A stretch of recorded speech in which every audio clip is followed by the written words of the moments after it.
அஸ்ஸலாமு அலைக்கும். அல்லாஹ் தாலா சொத்து செல்வம் காசு பணத்தை பத்தி குர்ஆன்ல சொல்லும் பொழுதும் அதை ஃபதுல் அல்லாஹ்வுடைய ஒரு அருட்கொடை சிறப்பு என்பதாகவும் வர்ணிக்கிறான். அதே நேரத்துல ஃபித்னா ஒரு சோதனை என்பதாகவும் அல்லாஹ் தாலா வர்ணிக்கிறான்.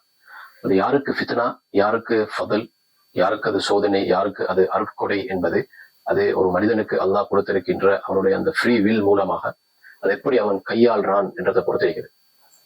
ஹதரத் சுலைமான் அலைஹிஸ்ஸலாத்து வஸ்ஸலாம் அதனை அல்லாஹ்வுடைய சட்டதிட்டங்கள் அல்லாஹ்வுக்கு பொருத்தமான விருப்பமான முறையில் கையாண்டார்கள்.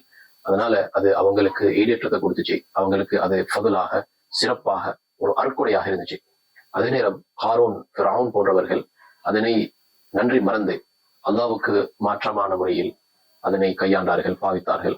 அதனால் அது அவர்களுக்கு ஃபித்னாவாக, சோதனையாக, வேதனையாக மாறிச்சு. குர்ஆன் அல்லாஹ் தஆலா இம்மா ஷாக்கிரன் இம்மா கஃபூரா, மனிதன் அவன் விரும்பின விதத்திலிருந்து உலகத்துல வாழலாம். ஏனென்றால் மனிதனுக்கு அல்லாஹ் ஃப்ரீ வில்ல கொடுத்திருக்கிறான். அவன் விரும்பினால் நன்றி உள்ளவனாக வாழவும் முடியும், விரும்பினால் அவன் நன்றி மறந்தவனாக, நிராகரிப்பாளனாக வாழவும் முடியும் என்பதை குர்ஆன் நமக்கு சொல்கிறது.